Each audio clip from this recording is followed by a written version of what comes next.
again, we are going to talk about what to do in your home practice. So the past couple of months we've been working on hops, hop forwards. So 2 months ago we practiced hopping forward, focusing on getting your hips up rather than getting your feet underneath you. And so just a reminder on those, using the wall for support.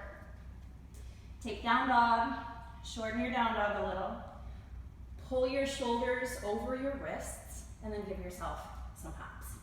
They can be little hops. You're not trying to get your feet underneath you, just focusing on getting your hips up. If you go knees wide, you get a little bit more buoyancy, your butt can drop a little lower, maybe get a little bit more hop. If you do knees together, you'll start to learn a little bit more how to control the hop, so you can try it either way. And then last month, instead of the hop, we focused on training core, hip points and ribs pulling together for strength.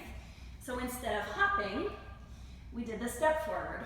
Same concept, shoulders over wrists, but then instead of hopping, pull a knee in, keep your foot flexed, extra bonus, tap your wrist, and then step forward. So those couple of things, working on strengthening the core, working on control rather than just kind of throwing your body up in the air. Now we're going to focus on how to do a handstand. Handstand is not the ultimate goal. We're going to go through 2 exercises. One is really simple. It's just muscle memory on what your body needs to remember to do a handstand. So the first one is really simple. We're just going to stand and do power stance. Toes up from your arches to your inner groins, hug in. And then this is one of the most important parts about a handstand.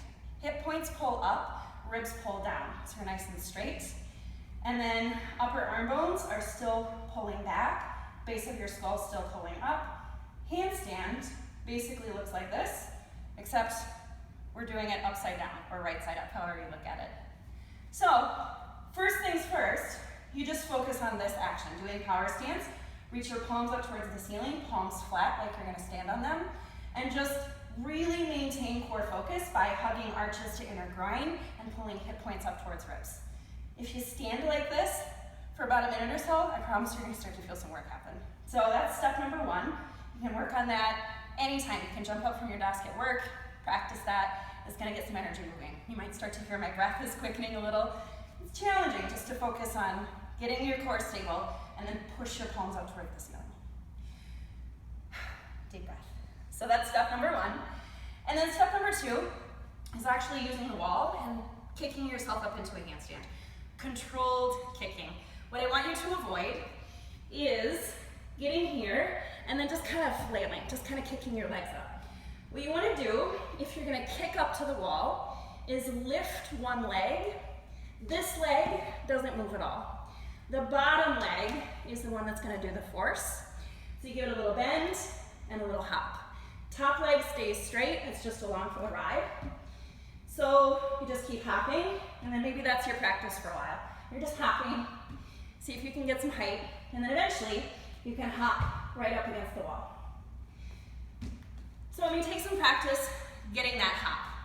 Once you get yourself up against the wall, there's one thing I want to make sure everybody's clear about. This whole ribs to hip points. Usually what happens when you first start practicing handstand, once your body goes upside down, this tends to happen. We just lose core, it's just one of the things that happens. So most of the time, people will start back here to do the kicks, and then you'll see if I start here and I kick up against the wall, now all of a sudden I have that kind of banana back. That's going to put a lot of pressure on your low spine over time.